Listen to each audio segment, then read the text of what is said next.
Hi everyone, Bob Thompson here for our quarterly commentary again. You all know me. I'm the senior portfolio manager here at Thompson Investment Partners, and on the call again we got Martin Danielak. And each quarterly call we try to bring up some other things like estate planning or trust or financial planning, and we keep getting dragged back into the markets. So this time we're going to talk more about the markets. Lots of stuff going on, as a lot of us suspected was going to be happening, and things are changing day to day. But in the long run, we got to stay focused on where we're trying to go. So I think we got a lot of things to talk about here today, Martin. So let's get started.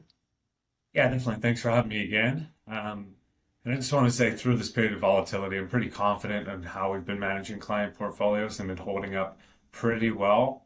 Mm, But let's jump into it and cover off all the important topics because I know our clients likely have a lot of questions. So today right. we're going to cover off a few things. The first thing was touching on the first quarter. We actually had pretty good performance in the first quarter, and there's been a new leadership within financial markets. So we're going to touch on that. It's pretty important for the road ahead.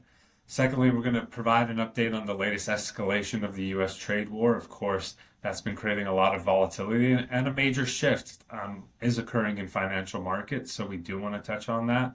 And lastly, and most importantly, we'll discuss our road and our plan for the road ahead. Mm. So let's start with the first quarter, Bob. What were the important trends that we saw during it, and what's transpired since? Yeah, we've been talking about it for a while, but things have been shifting slowly, right? And that's the great thing about the markets, is it gives you lots of opportunity, but people just don't see it coming. So, yeah, I mean, all our portfolios were up fairly nicely in the first quarter, when really this market correction started in late February. And world portfolio, the S&P 500, the US market and the Canadian market were down pretty substantially in March.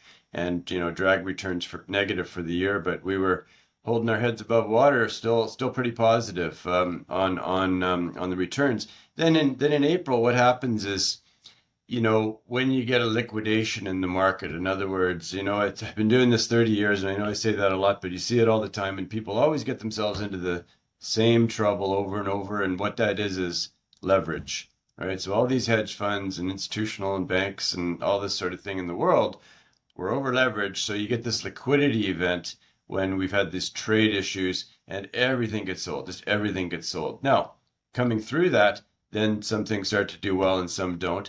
But I'm getting ahead of myself. We'll talk about that in a little bit. But I think what's important is, we try to limit losses on the downside as much as possible. And coming through this, we've been able to do that, and I've been really happy with that. So where is this, to answer your question, where's this transition been going? We've been talking about this for a while, but gold is one of the smartest assets in the world. What do I mean by that, right? Gold sniffs out danger in the markets. Bond yields are in disarray. Gold sniffs that out. So an amalgamation of everything that's going on in the world basically is reflected in the gold price a lot of times. That's why we pay attention to it. So there's been a rotation definitely into gold. Gold stocks have been doing better for the last year and a half, substantially, than the market's been doing. Nobody's seen that. Nobody's cared until the market starts to go down, and we'll talk more about that. There's also been some rotation into what we call value stocks, and these are boring, undervalued, uh, businesses with not a lot of debt to them. And I think that's important in this environment, because if people are selling stuff, maybe popular stocks that have recently done well, the money just doesn't go poof, right? It's got to go somewhere, right? It's got to go to bonds, maybe. It's not going to bonds right now. It's got to go to value stocks. It's got to go to cash, and it can only go to cash for so long, because clients don't pay portfolio managers to be 100% in cash all the time, right? So the money's got to go somewhere. So you'll see it start to flow, and it's been flowing into gold, it's been flowing into value stocks, and really importantly, it's been flowing into global stocks. So stocks that are not based in the US. And we talked about this over and over in the last year, that the US stock market represented 70% of the world's stock markets.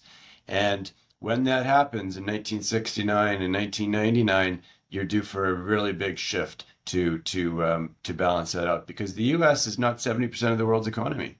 It's not at all. Yeah. But it represented 70% of the world's market. There's a dislocation there. So that's where the money's been going. Gold, value stocks, international stocks. We discussed that's why it's important probably not investing in index ETFs that are in those highly concentrated areas. It's actually more important to be in active managers, those who are in tune with what's happening in the markets and don't look like the actual index. And also on portfolios, not to be fully in equities during a time when valuations are high.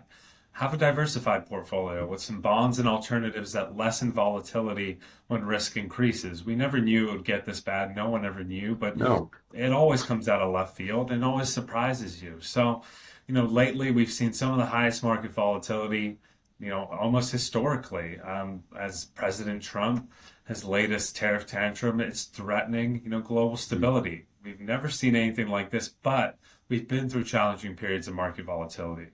Whether it's COVID or the great financial crisis, especially yourself, you have over 30 years of experience in the industry. And there's a lot of similarity in today's news in that we don't know what the true impact will be. COVID, if we go back to that period of time, global GDP only declined about by 5%. And this is going to be less than this, at least initially. So once again, it seems like the fear and the initial hit to markets is greater than the actual impact. So how are we navigating this? Sure. And just to reiterate, during a liquidity event, in other words, when everything gets sold, the baby gets thrown out with the bathwater. That's what we've gone through in the last week or two. Yeah. Actually, since April 2nd or April 3rd. It's been pretty violent, more violent than pretty much any time as far as the swings since 2008.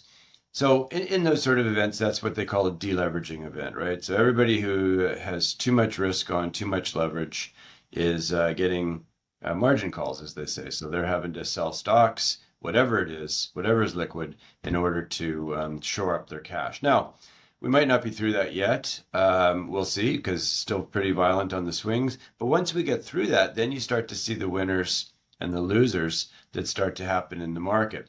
Now, unfortunately, during this time, this happened back in 2000 to 2002. It also happened in 08. And it happened during COVID. But what happens during that time is people look at kind of where the puck was and what's done well in the last year or two or three, and they go right back to that because they say, oh, there's where value is. I mean, this stock, which was up 500%, is down 20 now, so it must be a bargain. Well, it's only up 420% now over what it was a few years ago. So they kind of go back into that, and then that sector continues to go down, and they go back into it again and back into it again, and people get what we say it's kind of hindsight bias, right? They look and they say, I've always been right for the last few years in buying a dip. As things go down, I'm going to buy more. I'm going to buy more. It always works. It always works until the last time that it doesn't work, and you buy the dip all the way into oblivion. And that happened in 2000 to 2002. The tech stocks were down 80%. I'm not saying that's going to happen again, but what happens is you start buying into these dips and then realize at the end of the bear market, oh my goodness, I bought into all these dips. But these sort of events trigger big secular changes, big changes in what does well coming out of it. So the key is, during the liquidation event, when the baby's getting thrown out with the bathwater, the key is to find the area that's going to lead us out of this, and that's where the value is, and that's where you buy the stocks. And most of the time, it's a completely different area than what led us into it. But here's the important thing: is most people have no cash. Most people are leveraged because they were greedy in the good times, so they don't actually have the cash to buy anything in the bad times because they're deleveraging. So we've been running with cash in the portfolios. We have a plan. We know we suspect what's gonna do well coming out of this, and that's where you get the big value. The people who have done the best in the market over time were simply people that had the cash in the bad times to deploy. We've talked to a lot of our asset managers, whether they're on the bond or the equity side, and a lot of them have been in defensive assets. And of course, we have bonds and alternatives that we could roll into equities and cash itself. So you touch on a few things, and first I want to just talk to investors and say that beware of technical bear markets or technical bull markets. So when a market or a sector goes down by 20% or greater, we're in a bear market. But oftentimes, when we hit those levels, you might see a rally, and then we'll rally 20%, and suddenly we're in a bull market. But during 2000 to 2002, the first two rallies in the Nasdaq, the tech index that kind of led the downfall, rallied over 20%, but Right. just Right. over. And that's when people got excited, got back in, Yeah. and then they got whipsawed out. So it's you really want to be contrarian in these environments. You want to highlight on in terms of where the capital is going. And lately, we've been touching on gold, value, and global stocks. So I wanted to ask you, Bob, we've already seen capital leave technology and other areas that are more speculative in nature throughout the first quarter before this sell-off into those areas. Mm. Now we're seeing, capital really exit everything because the Mhm. baby's getting thrown out with the bathwater. But do you think that capital rotation can continue? And if so, why? Yeah, I certainly do because everybody's on one side of the ship right now. They're all in those overvalued stocks, the index stocks. I think everybody just thinks they never have to think anymore. They just have to invest in an ETF that invests in the index and it'll always go up and they'll do great. Well, remember from 1966 to 82, the US stock market did zero during those 16 years. From 2000 to 2013, the US stock market did zero for 13 years, the indexes, and I think maybe in the next decade we might not have any good returns on the US stock market. Now, that doesn't mean you shouldn't invest because 66 to 82 is a phenomenal time for commodities, right? Oil was up 20 times, gold, silver, copper, zinc, everything else.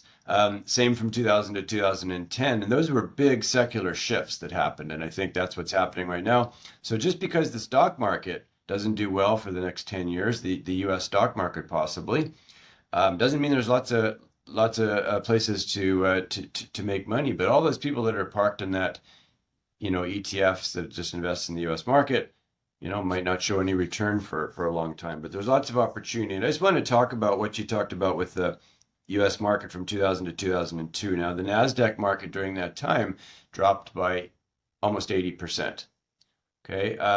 Doesn't mean that people lost money, right? There was lots of funds and global managers and value-based managers and commodity managers that did well and they made money from 2000 to 2002. That was an amazing time to make money, and I think we're in that time again. But what's important and what keeps drawing people back in a bear market is these counter trend rallies. And people might say, what is that? Well, that's when, the market goes down. It doesn't go down straight. If it went down straight, it would be great. It'd be easy, right? But it doesn't. It goes down and then it rallies back up and then it goes down lower and then it rallies higher. And I have it here in front of me that the counter trend rallies, when it rallied during that 80% drop that happened from 2000 to 2002, there was a bunch of them. You mentioned one was up, the first one was up 21%. The next one was up 25%. And then, of course, it rolls over and goes down lower. The next one was up 40%. This is for a big market. The next one was up 17%. The next one was up 22%, up 30%, up 51%, and up 59% before it bottomed down 80. So that's why it's almost impossible to make money in a bear market if you're trying to buy the dips, because it's really, really, really difficult. So anyway, I think we have a secular shift. We can talk about that in a minute, how one of the best investors in the world has talked about this recently. And, there's lots of opportunities. Yeah, and one thing we want to focus on is gold because honestly, even throughout this latest sell-off, it has been the strongest asset class. Mm, It's even up over 3% today mm, as, China's been selling a lot of their US bonds and they continue to buy gold. A lot of these events are devaluing currencies because they're weakening economies. mm. So where do you run in those environments? You run to gold. So I'm just going to share a screen here of um, an important chart that we focused on a few times over the last year. That is a 30-year chart that shows gold plotted against the S&P 500. And these are relative strength charts. So they show you where money is flowing from one asset class into another. And we have here gold plotted against the S&P 500. So you can see When gold is going down versus the S&P 500, it is underperforming. But when it is going up, it is outperforming the S&P 500. And we talked about 2000 to 2002 because that's when the latest major trend change happened. That's when gold really started to favor, um, was in favor versus US stocks and many other asset classes. And that lasted over 10 years. And right now, we're having a similar situation where gold is well outperforming the US stock market, and people are finally beginning to take notice, especially in North America. Can you chat on this a little bit further? Yeah, and I should bring up that markets, there's nothing magical about markets. Markets are just the expectations of the market participants, right? So that's why it's so very important to know the psychology, listen to what people like, what people don't like. And if everybody likes one particular thing, that's probably not the thing to be in, right? So I like to go to places that people don't like because that's where you get the margin of safety. That's where you get I think, the value. So for the last many, many years, nobody has liked gold. Everybody's liked the US stock market. Now that goes on for a long time. Um, every money manager in the world was running to buy, all these big tech stocks last year because they were underperforming the market and they were going up a lot. Now, a lot of portfolio managers are saying, oh my goodness, why are we underperforming the market now? The Toronto stock market, for example. And it's because 8% of the US, or sorry, 8% of the Canadian stock market is gold stocks. And the average portfolio manager has zero gold stocks. So they're underperforming because everything else is doing poorly except for those stocks. So now the race is going to be on, and this lasts for a few years to buy into these stocks so they can have about the same percentage as what the index does. And that's going to take a few years to do that. So that's what this chart is telling us, is that people now have started to realize that, wow, maybe we should diversify our portfolio with gold. But it's just started. The average portfolio manager still has almost nothing in this asset class.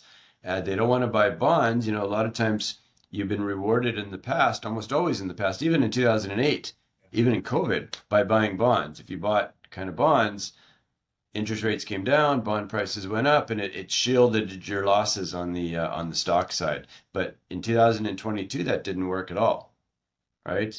And it's not working again. So people are looking and saying, okay, if I'm selling my stocks, should I be buying bonds? Well, no. The government, we're talking government bonds here. No, because I'm losing money there too. So what should I buy? Well, they're going to gold, and we're starting to see the chart say that. Now, this doesn't happen for a short period of time. When this trend change happens, it happens for years, right? So far, in our portfolios, we've been kind of trying to take advantage of this by buying gold stocks. We'll talk about that in a minute. Gold stocks have kind of lagged the gold price, but that's normal because until people realize that, gold is an asset that, maybe they should diversify into, they aren't interested in buying the stocks yet. So the gold will go first. That's what's happening. Then the stocks come after, and the gains are pretty immense when they happen. You got to be there, ready for it to happen when it happens. Let the market come to you. I think that's so important. People don't realize that you got to be positioned. You got to be waiting. Wayne Gretzky's greatest asset was he knew where the puck was going to be, and he just sat there and waited, right? And then the puck came to him, and then he put it in the net. So, but you can't be chasing it. You got to be there, have a position, be patient, let it come to you, and it's starting to come now. And that's where you have to be a little bit more opportunistic as well. You want to have a good allocation, but Mm. when it goes up significantly, you want to trim it back. And that's what we've done for clients above a certain exposure prior to the sell-off. We took some off the table, and that'll give us an ability to add to other areas or even back to gold and gold stocks. So back to where we're at right now in terms of the situation and how it's impacting gold is, we see this going a few ways. And we've talked to our institutional strategists here at Raymond James, and they've basically outlined three paths. We can have Trump starting cutting deals and tariffs are reduced. That'd be very positive for markets. The courts and Congress can start getting involved and blocking specific tariffs. But that's a lengthy process as well. Or Trump can stay this course, and then we have a historic realignment of global trade. Each one has different, I would say consequences and then second order consequences. We have to be prepared for all of them. And if you have the right positioning, which we've discussed before, you can be patient. You can let opportunities come to you in the areas that you want to add to. So, we have to be prepared for the worst. So let's talk about the cycle of stock market emotions and perhaps how it played out in the 2000s. So I'll pull up another chart. Yeah, pull up this chart and I'll talk about it in a second. I just got one thing to say about negotiating tactics. Interesting enough, on the psychology side, there's two kind of negotiating tactics. One is that in your mind, there's always a winner and a loser in a negotiation, right? The other one is there's mutually beneficial, right? So nobody's a loser, nobody's a winner, but let's work together to work it out for both our benefits. Well, the negotiating tactics of the president down south, and what's always been his style in real estate, and all you got to do is read his book. It's all in there, the art of the deal, is that there's a winner and a loser. Always there's a winner and a loser, and I have to be the winner. I cannot ever be the loser or admit that I was the loser. Now, in international trade negotiations, that doesn't really work too well, right? Because there's lots of other things going on, and you have to have mutually beneficial outcomes. And fortunately, we're not going down that path right now, so we'll have to see what happens there. But I can assure you that we'll all continue to eat, we'll all continue to drink, we'll all continue to drive our cars over time. So we'll get through this. The economies will get through it. Just be a bit of a bumpy road, and cause us to go in a different direction in the future. So let's take a look at this chart that you just brought up. We'll start with the optimism on the left there. That's coming out of a really bad bear market, and that's when people tend to say, okay, maybe things are getting a little bit better. That's great, but we won't invest yet, really, because we have a memory of what just happened. So we don't want to invest yet, but things are getting better, so we'll keep our eye on it.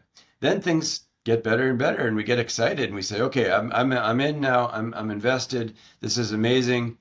Then it continues to go up, and you're proven right, and you say, this is fantastic, I feel so good about this investment now.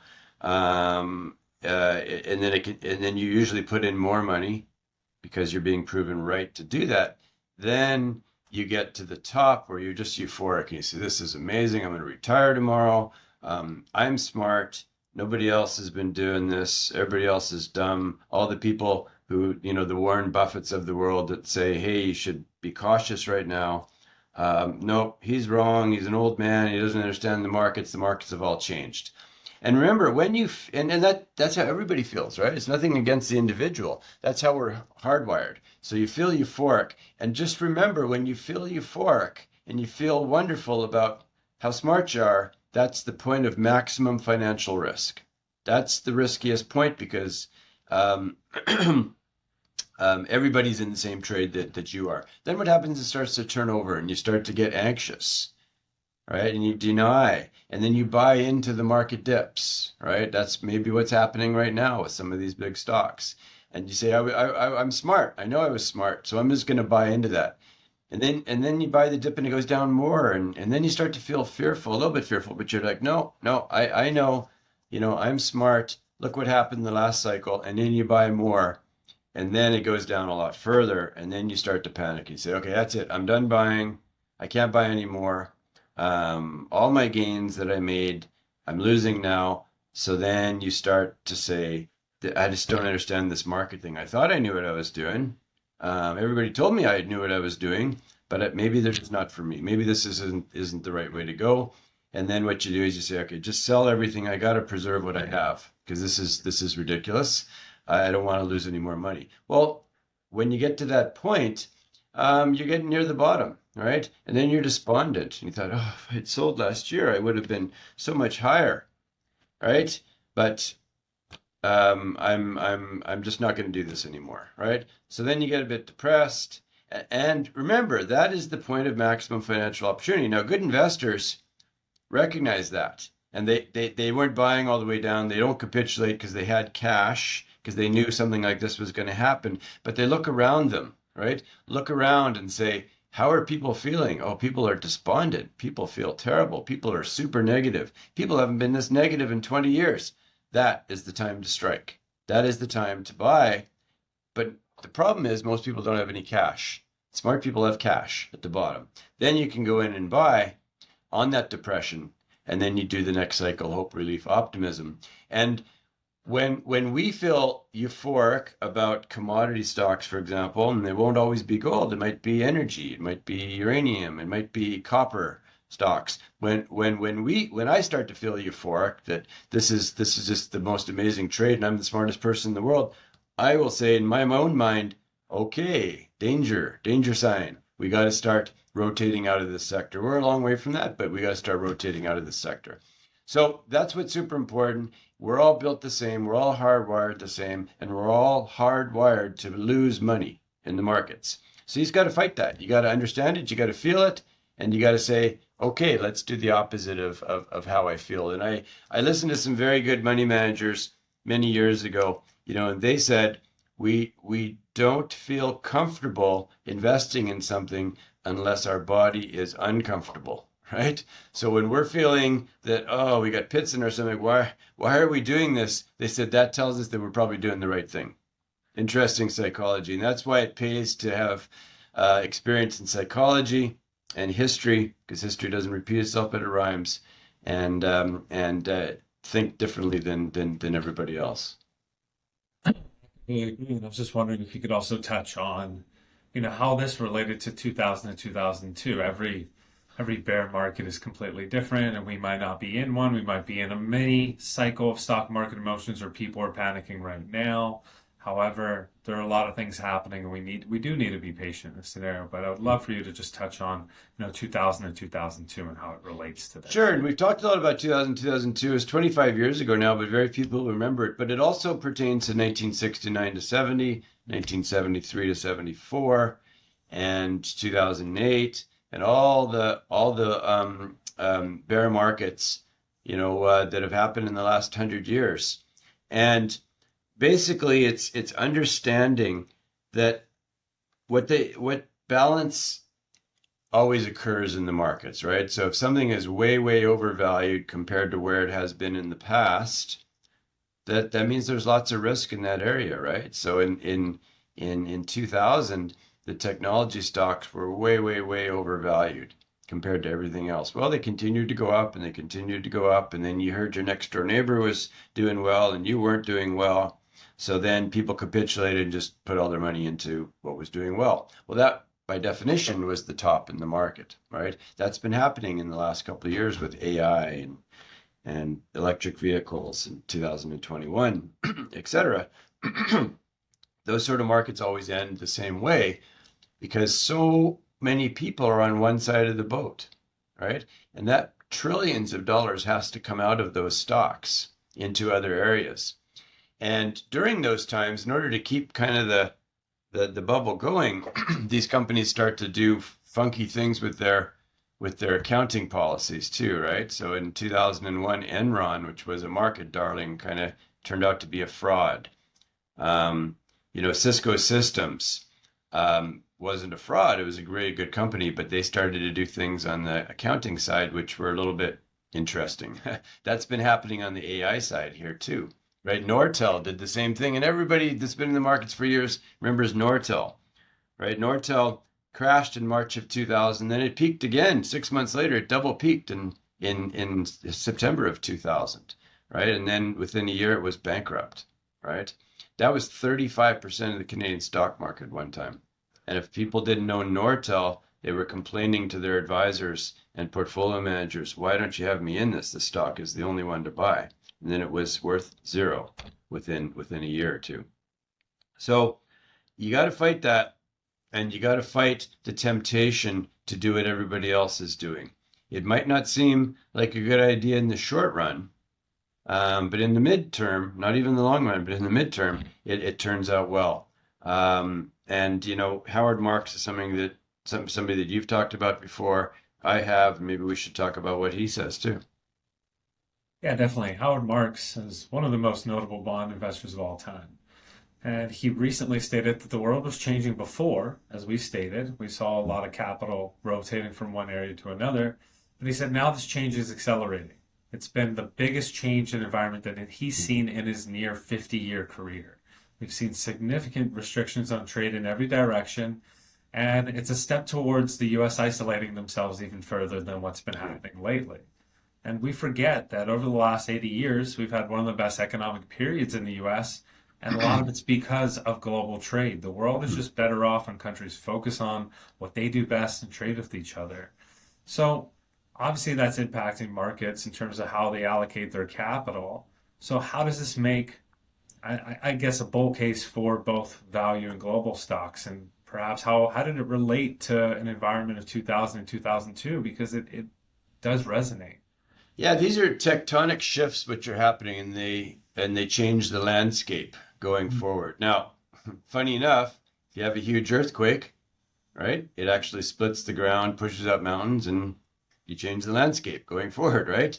And now hills are in different places and valleys are in different places and etc. So instead of fight it and say, oh, why did we have that earthquake? That was terrible. Just you got to say, okay, where do we go from now? Well, there are hills over there now. So I guess we got to go over there. So it's interesting how these, like, as I say, tectonic shifts happen. Howard Marks been around a long time. Wrote a piece in January of 2000 talking about a bubble in tech stocks and how, he wasn't saying people should sell them or anything like that. He just said, just be careful about where we are right now. Preserve your capital. And interesting enough, 6 weeks later, the tech stocks the bubble burst. Funny enough, about 6 weeks ago, Howard Marks wrote, be careful of market bubbles. I'm not saying things are going to crash or collapse or anything like that, but be careful because we're in a little bit dangerous time for some parts of the stock market. Interestingly enough, here we are a few weeks later, and problems are starting to happen in that area, but people will keep running back to that area. So what's changed in the world? Well, I think hard assets versus paper assets. Paper assets are, financial assets, etc. I think what's going to start to do well, if tariffs do anything, they'll create some inflation, and commodities have to do well. When you get this capital rotation into other areas of the market, commodities do well, and we're not just talking gold, we're talking energy. That's oil and gas, that's uranium, that's things that power the world, right? On the US market right now, energy stocks only represent about 4% of the market. Very, very, really low. In 1980, they represented 20%. Not saying we're going back there, but we're trading at very low levels, which means low investor interest. And that's where money starts to flow. So these shifts that happen in the market are generally secular, meaning they last for an extended period of time, but it's never obvious. Never obvious right at the beginning. When it becomes obvious and everybody says, oh, this is obvious, this is the trade, this is where we should be, actually you should start to get a little bit negative about it, right? Because by definition, when everybody believes in a certain trade, that trade is probably not going to do well anymore because it's already factored into the market. And that's what's really difficult for people to understand, right? Think of it like buying a fur coat in August, right? Nobody wants it at that time, right? But you know that you're going to need that coat. Doesn't have to be fur, it just has to be a parka. You know that you need that in the next 6 months at some point, right? And the same thing with commodities, for example, when nobody's interested in them, we need them, right? We need to power the world. We need to drive our cars, whether it's electric vehicles, which require copper, or whether it's gasoline cars. So know that things are going to turn around in certain areas that are extremely out of favor, right? In 10 years from now, when you and I are doing this conversation, I might be saying that, hey, it's time to get out of commodities for sure, because, financial stocks haven't done well in a long time, and that's a place that we need. We need banks. We need this sort of thing, right? But at this particular time, you go where nobody else is looking, and that's where you find the value. And that's why our job is to, focus on asset allocation and how much we put in one bucket versus another versus, the opportunities that we see. We're always following those relative strength charts on a longer term basis to see where capital is flowing. So we do want exposure in a lot of areas, but going forward, I think value will be in certain detail in the areas like commodities that you have discussed. But today, capital preservation is quite important. Our visibility on the situation is poor. Of course, that can change very quickly. And right now, we're positioned in a way that we're able to let the opportunities come to us and take advantage of the weakness. But it all depends on the client and their specific situation. For now, we'll actively stay on top of it and act as needed. So, we've covered a lot here. Bob, do you have any closing remarks? Sure. And I think what you brought up was important. Our job as portfolio managers is to not try to beat whatever stock market did the best in the world last year. It might be the Finnish stock market or the Spanish stock market, who knows, right? But our job is to accomplish our clients' objectives at the end of the day. And I think that's what's super important. And it's coming up with these ideas that we come up with, but then sizing them correctly in the portfolio, right? Maybe having a little bit there. That'll help us a lot if things turn out really well, but won't hurt us very much if it doesn't happen for a year or two. That's what portfolio management is it's sizing. It's having the right size of different investments in the portfolio to maximize your gains while minimizing your losses. And that's what we're always trying to work on. I think that's really, really important. And, I'm very happy with the way we've come through things here so far. That's not the case with a lot of investors out there, and I'm starting to hear that from people. So, I'll just mention that, if anybody has any, kind of friends or family to think they would benefit from what we're doing and maybe a little bit different approach, feel free to send them along. We'll do a discovery meeting, and doesn't mean we work with them, but at least we can show them some different routes. Just advise them on their portfolio, which is we call a second opinion, and just say, these are some certain things that we would change given the large shift that we're seeing in markets today, or your own specific situation, or even everything is great, we wouldn't change a thing, because that has happened in many cases as well. And I think that's important. We do have a limited amount of clientele, and the reason we do that is so everybody's portfolio can reflect their goals and objectives. And generally speaking, out there in the investment world, people get a cookie cutter sort of approach, right? So their portfolio looks like 125,000 other people in Canada who have all different goals and objectives. So why did their portfolio look the same? Because the cookie cutter approach is easy for the person managing the money. We limit the amount of clients we have so that everybody's portfolio reflects their individual goals and objectives. And I think that's really important. The only way things should be done, really. So we don't take on everybody as a client, for sure. People usually have complex situations, but we can look at anybody's portfolio and direct them in the right direction depending upon what's good for them.